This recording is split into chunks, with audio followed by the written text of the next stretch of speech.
and it's Pontor. It's called Joseph in Egypt. You know the story of Joseph. His brothers sold him to slavery. His brothers attempted to kill him. He got sold to slavery in Egypt. He got using his intelligence and his capacity to interpret dreams, he became the prime minister of the pharaoh. تعرفوا القصة هيك؟ يس هن الاخوات حطوه كبوه بالبير نو؟ كبوه بالبير. He got rescued, but he was turned into a slave, and eventually he became, because he interpreted the dream of the pharaoh of the 7 cows that are well fed and the 7 cows that are starving, as indicating the coming of a famine. He became a prime minister. Okay. And of course, his brothers, in the period of the famine, who came to Egypt in order to try to find food, they were here begging him, but they did not recognize him until eventually he reveals himself as being their brothers, and they fall in absolute abject apologies because of what they did. Done? تعرفوا القصة? You know the story? Yes, sure. Okay. So what I want you to do is tell me where the elements of the story are. يعني وينه جوزيف؟ وينه جوزيف؟ أين أنت يا جوزيف؟ على الشمال. The one on the left, yes. Where his brothers, I guess, they're begging him. Exactly. Absolutely. But this is also Joseph. This is Joseph in the role of prime minister. This is somebody dressed suspiciously like an Italian in the Renaissance, giving him documents to sign. This is also Joseph. This is also Joseph, and this is also Joseph blessing his son Ishaq. So what do we see? What we see is a return. Une bibliographie plutôt. Et ce que l'on voit, is a return to the old system of telling stories, the first Renaissance, multiplying the same figure within the painting. You remember قديش how hard Leonardo worked in order to يقطعها هيدي بالpainting تبعه. But if we ask another question, so what do we see? What we see is dislocation of narrative. Unity that was achieved between the fact that you have a single painting and a single narrative that is able, or the representation of a single instant that's able to tell us about all of the rest of the instance, as in the Last Supper. شفتوها with Leonardo.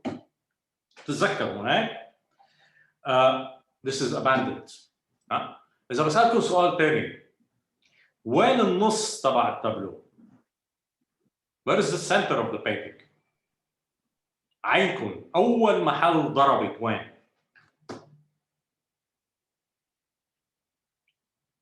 بحس على المحل ما فيه الدرج يلي طالع يلي بيقسم بيقسم الصورة مثلا. Maybe. أنا ضربت بيراميد. أنا هو مثل أمبير. أنا ضربت هون. هيدا البير محل ما كبوه بلشت الاستوار.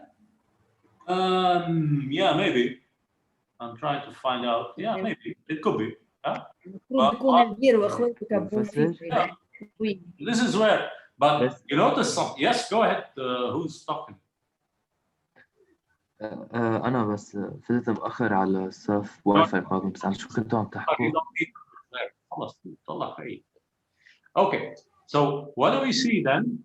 What we see then is هيدا هوني النص for me at least يمكن انا غلطان يمكن هذا هوني اول شيء بس النص of the painting. This is the center of the painting. If you look at it, this is the center of the painting. هوني somewhere. It's empty. What will Leonardo do? What did he do? وقتها باللاست سبر وقتها حط كان جيسوس بالنص بتوقع وكان in the center of the painting. يعني بتوقع اختلف عنه. هون الكونتور مختلف كليا عنه. بمعنى انه ليوناردو if it was up to him أول شيء he wouldn't have quadrupled or quintupled Joseph one ما كان عمله 5 مرات. The center of the painting would have been the anchor of the painting narratively. And your eyes, where your eyes first go, is in fact the principal element of the narrative. القصة. Narrative يعني قصة هيك تعرف. Of the narrative. هون what do we see? What we seem to be seeing is the center of the painting here seems to be of much less importance. It's empty. It seems empty. Other elements that we find are these figures. We're not sure if they are sculptures or if they are, if they are living people, just sitting on a column and doing that, في أوقات العالم بيطلع على بالهم يعملوا إشي هيك. We're not sure if these are sculptures or real figures, but we have no idea what they represent. And it seems what we see here is, in effect, a refusal of the achievement of how Leonardo would, and Raphael and Michelangelo would tell a story. There's a refusal of it. And look at this, this angel here on the column, sitting on the column. God knows what he's doing. And ما بنعرف هيدي إذا حتقلب. This sculpture, it seems precariously balanced here. محلها شوي خطر هيدي السكالتشر يعني هيدا حتقلب فرد قلبي. Anyway. And so what do we see? The same thing, what we are seeing is a refusal of perspective, in fact. Refusal of what seems to be an objective organization of the story. The chiaroscuro here is used, doesn't seem to be used for narrative elements.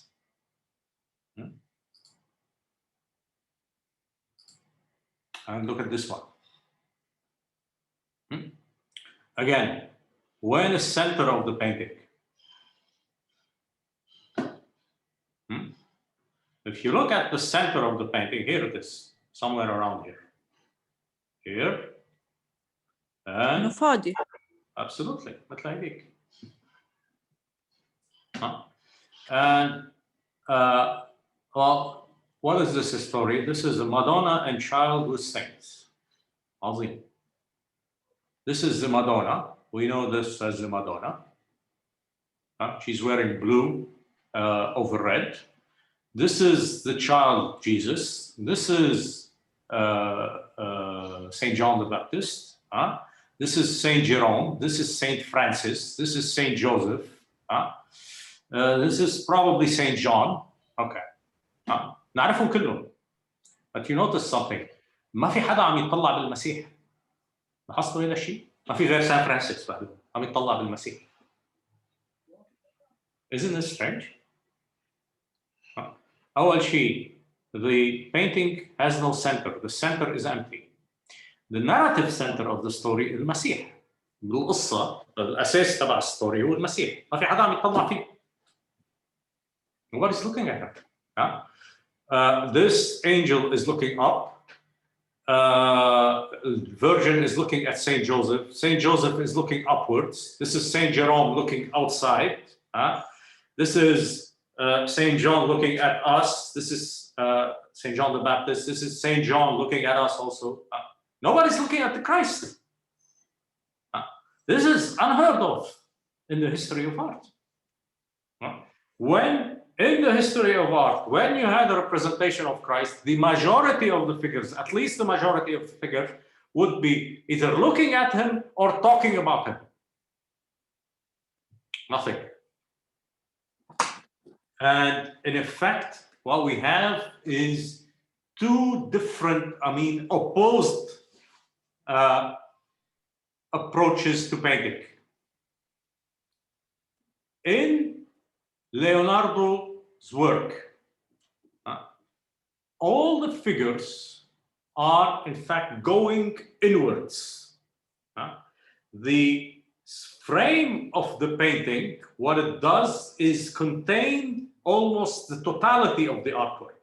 You have very little things going out of it. The painting, consider it as a self-contained world containing everything related to the story it is telling. So if you have a Jesus, and the same with Masaccio, by the way, if you have a Jesus, Jesus would be placed in the center. Leonardo would use the vanishing point up on the head of Jesus. The vanishing point of the perspective, directing our eyes directly to the center. The center is both the geometric center and the narrative center of the painting. There is a coincidence between the two. Here we have a complete disconnect between the geometric center of the painting and the narrative center of the painting. Psychologically speaking, this is also the case. The figures which should be indicating that this is the most important are doing no such thing. Every one of them is going in a different direction. So that whereas in the paintings of Leonardo, you have centripede. Centripede means going inwards. Inwards movement. In the painting of Pontormo, you have centrifuge, going outwards, right? Like an explosion. And when I talk about explosion,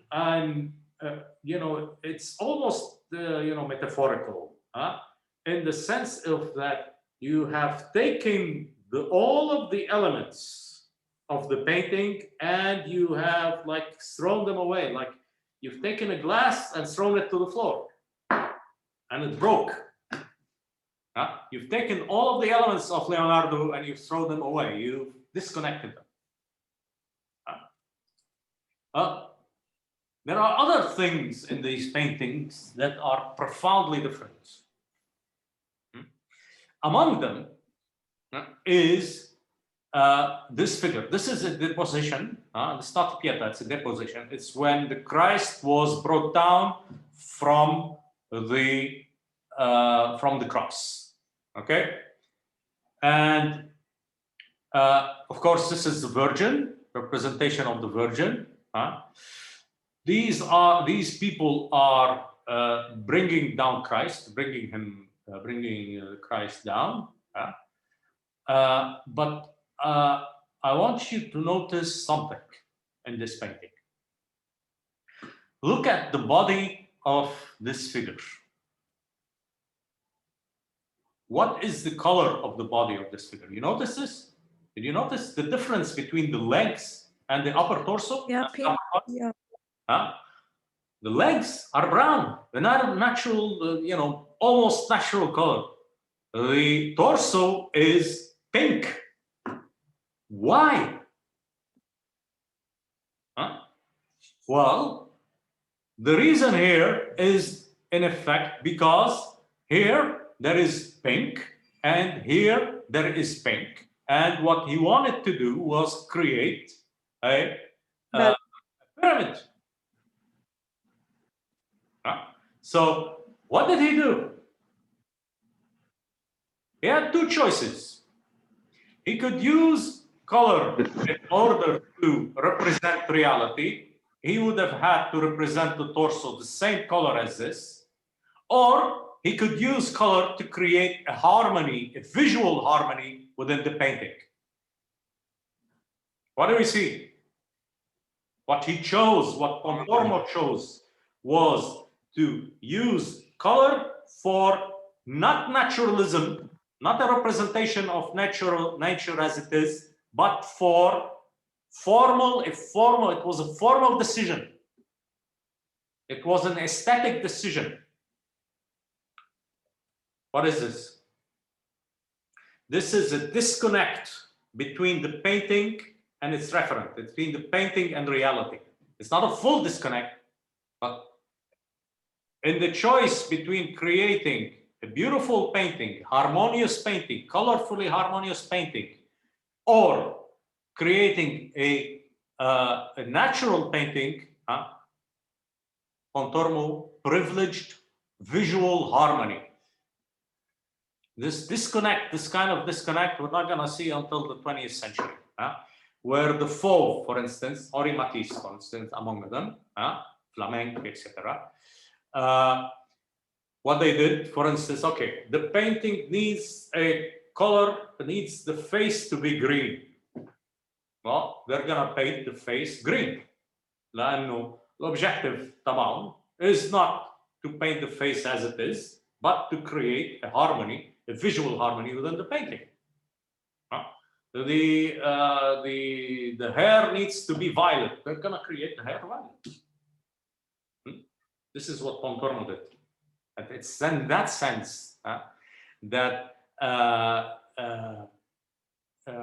this is a symptom that Mannerism is, in fact, something that will indicate modernity. How will it indicate modernity? In the need to distinguish ourselves, defining individuality in terms of difference. The artist needs to define his individuality in terms of difference. In order to do that, Pontormo did what the Fauve artists of the 20th century, about 500 years later, less than 500 years later, did in their own paintings. He disconnected colors from its reference. Colors no longer indicate what is in the world. And this is profoundly revolutionary.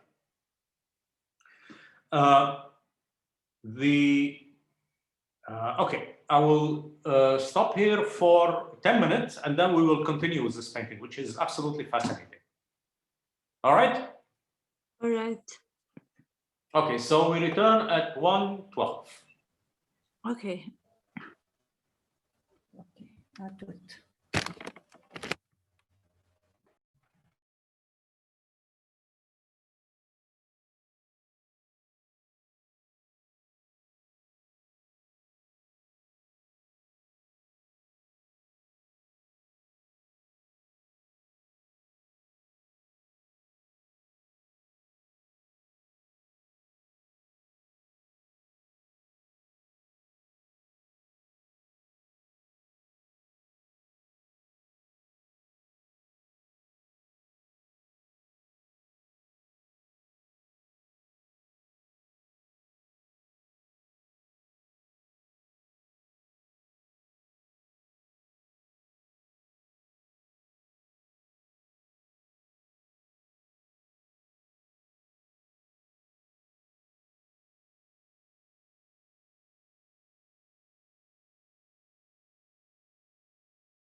موجود دكتور راد.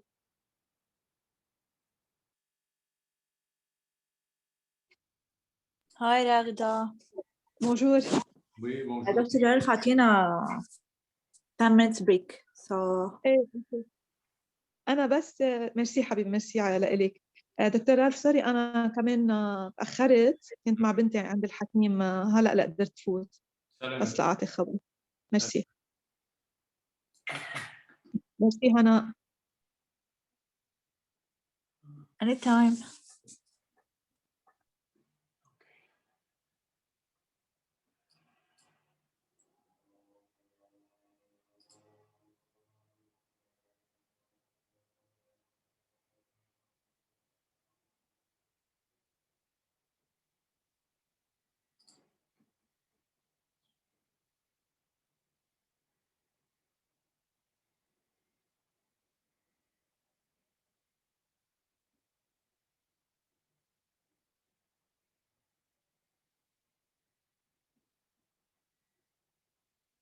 Okay, ahora bien.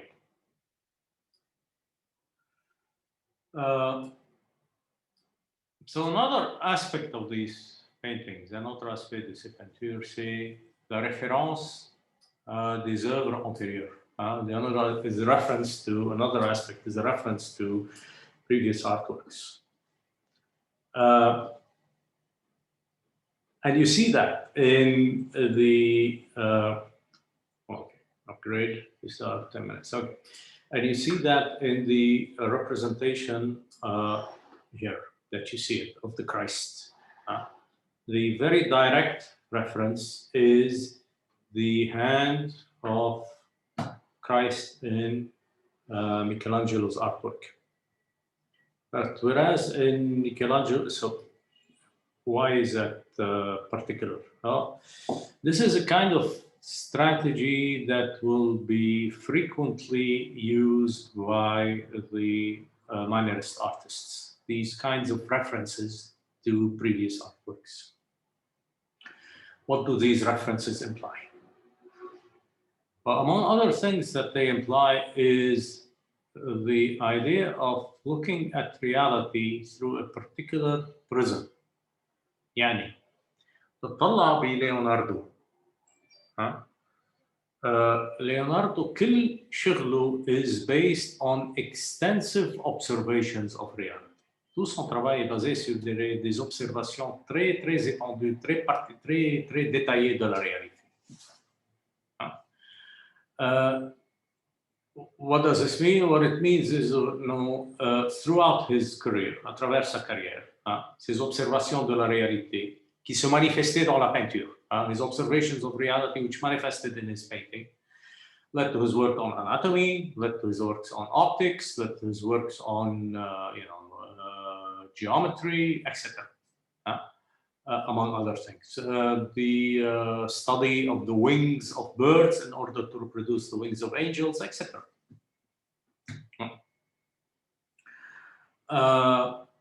That's not the case here. What we see here is a representation of reality in the case of Pontormo, but it's not representing reality directly. It's representing reality through the ways that Michelangelo and Leonardo and Raphael presented it. So your reference is not directly reality. Your reference is some previous artist who directly represented reality. The direct representation that applies more to Leonardo than to the others, but still. But what does that mean? What it means is that when you look at these paintings, what you will see is, in fact, a combination of figures. And the difference between these figures and reality is very clearly expressed. For instance, the